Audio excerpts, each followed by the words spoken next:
हमारा जो टॉपिक है first generation of human right. वैसे तो इसके अंदर कितनी जनरेशन है, 4 जनरेशन है। हम कैसे पढ़ रहे हैं, first generation of human right हम पढ़ रहे हैं। हम इसको ज़्यादा नहीं वो करेंगे, इसको 10 पॉइंट में खत्म करेंगे और जो 10 पॉइंट होंगे वो बहुत अपने आप में बहुत ही ज़्यादा मतलब ऐसे होंगे, वो कवर कर लेंगे तुम्हारे टॉपिक को। सबसे पहली बात, सबसे पहला टॉपिक ये मेरी आई थी 17 या फिर 18 सेंचुरी में मेरी पहली जनरेशन आई थी। अगली बात, ये किसके इन्फ्लुएंस में आई थी, किसके इन्फ्लुएंस में आई थी। दूसरी बात, किसके साथ ये जुड़ी हुई थी। तीसरी बात, इसको हम और क्या क्या बोल देते हैं, ठीक है। चौथी बात, इसका एम क्या है। यहाँ से हम क्या बोलेंगे, 1 2 3 4 पॉइंट कवर हो रहे हैं। अब इसको थोड़ा सा बढ़ाते हैं। देखो ये किसके साथ अटैच है, ये मेरी अटैच है लिबरल मूवमेंट के साथ। किसके साथ अटैच है, मेरी लिबरल मूवमेंट के साथ अटैच है। लिबरल मूवमेंट के अंदर कुछ बातों के बारे में बात करी थी। क्या बातों के बारे में बात करी थी, पहले बोला था कि जो इनइक्वालिटीज़ हैं इनको आप रिमूव करके इक्वालिटीज़ के ऊपर फोकस करने की बात करी थी लिबरल मूवमेंट के अंदर। इसमें बोला था लिमिटेड कंट्रोल ऑफ अथॉरिटी होना चाहिए। अथॉरिटी का जो कंट्रोल है वो बहुत कम होना चाहिए। यहाँ पर जो भी पर्सन्स थे उन्होंने फ्रीडम की डिमांड करी थी। मतलब ये याद करो बस 3 पॉइंट की लिबरल मूवमेंट का क्या क्या हुआ था, कुछ इन आइडियाज़ के ऊपर मेरी जो पूरी लिबरल मूवमेंट थी वो मेरी बेस थी। ये मेरे आइडियाज़ हैं। अब आता है ये किससे अभी किससे इन्फ्लुएंस हुई थी, ये मेरी इन्फ्लुएंस हुई थी French revolution plus American revolution, ठीक है। अब बात आती है फ्रेंच रेवोल्यूशन क्या था और अमेरिकन रेवोल्यूशन क्या था। अमेरिकन जो रेवोल्यूशन था इसको पहले याद करो, जो फ्रेंच था ना उसको याद करो 1789 के अंदर फ्रेंच रेवोल्यूशन आई थी। इसको कैसे याद करेंगे, सिंपल मतलब 17 के अंदर ही होगी तो 1775 और इसके 6 साल पीछे चले जाओ तो 1783। इससे मेरी याद होगी। अब देखो इसमें क्या होता, जो मेरी अमेरिकन रेवोल्यूशन थी इसमें क्या होती, इसमें 13 अमेरिकन की कॉलोनीज आई थी और 13 अमेरिकन की जो कॉलोनीज थी वो मेरी किंग को अपोज करी थी, किंग को अपोज करी थी। इसके अंदर क्या होता, इसमें जो फ्रेंच के सिटीजन्स थे वो लोग यहाँ पर क्या करते थे, वो लोग यहाँ पर किंग को अपोज कर रहे थे।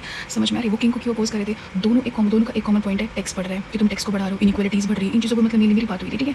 अब हम आगे देखते हैं कि अभी किस एम के ऊपर टिकी हुई थी। इसका क्या एम था, इसका देखो मेन एम इसका यही था, हम चाहते थे कि हमारा जो स्टेट का कंट्रोल है, हम चाहते थे जो स्टेट का कंट्रोल है किसी भी पर्सन के ऊपर वो मेरा क्या हो, वो कम हो जाए, ठीक है। स्टेट का जो इन्फ्लुएंस है वो मेरा बहुत ज़्यादा कम हो जाए, ठीक है। हम क्या चाहते थे कि जो मेरा स्टेट है वो ज़्यादा इंटरफेरेंस ना करे, ज़्यादा इंटरफेरेंस ना करे किसी भी पर्सन की राइट और किसी भी पर्सन की लिबर्टीज़ के अंदर वो ज़्यादा इंटरफेरेंस ना करे, ठीक है। उसी की वजह से हम ये चीज़ देख सकते हैं कि जो मेरी ये राइट है ये मैं कहाँ दिखी, हम इसको समझ सकते हैं कि जो हमें जो राइट देखी फर्स्ट जनरेशन वाली ये मेरी UDHR के अंदर भी दिखाई दे रही है, ये मेरा ICCPR के अंदर भी दिखाई दे रही है।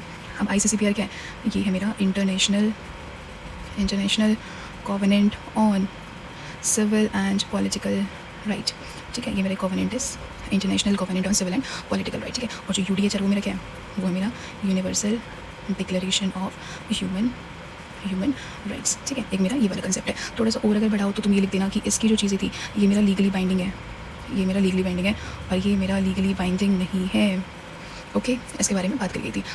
अब इसको हम क्या क्या बोलते थे, इसको हम बोलते थे नेगेटिव राइट्स। क्या बोलते थे, इसको हम नेगेटिव राइट भी बोल देते थे, इसको हम सिविल एंड पॉलिटिकल राइट भी बोल देते थे। अब ना इसमें कुछ 3 पॉइंट और याद करने हैं, वो क्या है कि slowly and gradually these rights become an integral part of the democratic right of the citizen and pave the way for the evolution of the second generation. Easy बात है कि आराम से जो राइट है वो डेमोक्रेटिक जो राइट होती है किसी भी पर्सन की उसका इंटीग्रल पार्ट बन चुकी है और इनकी वजह से कहीं ना कहीं क्या होता है, सेकंड जनरेशन जो राइट्स थी वो मेरी आई थी। The most important right of the individual against the government interference and these rights protect the citizen from the torture, unusual punishment end of the habeas corpus, imprisonment without due legal process etcetera. तो हो गया याद, एक ही वाला point है कि आराम से क्या होगी जो राइट है वो किसी भी इंसान की डेमोक्रेटिक राइट के अंदर क्या हो चुकी है, इंटीग्रल पार्ट बन चुकी है। इनकी वजह से second generation of the right I थी। ये बहुत ही ज़्यादा इंपॉर्टेंट राइट है किसी भी इंसान की अगेंस्ट द गवर्नमेंट इंटरफेरेंस। मतलब इसमें बस यही चीज़ है कि गवर्नमेंट का जो रूल होना चाहिए वो किसी भी इंसान की फ्रीडम के अंदर वो बहुत कम होना चाहिए। मतलब ये नहीं कि सरकारी पूरा का पूरा अपना इंटरफेरेंस दिखा रही किसी भी न्यूज़, नहीं, मतलब गवर्नमेंट का रूल बहुत कम होना चाहिए किसी भी इंडिविजुअल की लिबर्टी के अंदर। मतलब मेन चीज़ करते सिटीजन को from the torture, unusual punishment, ये सब चीज़ें, ठीक है। ओके, बस यही था, बाय बाय। और इसके अंदर फर्दर वीडियोस आती रहेंगी, so subscribe it, thank you.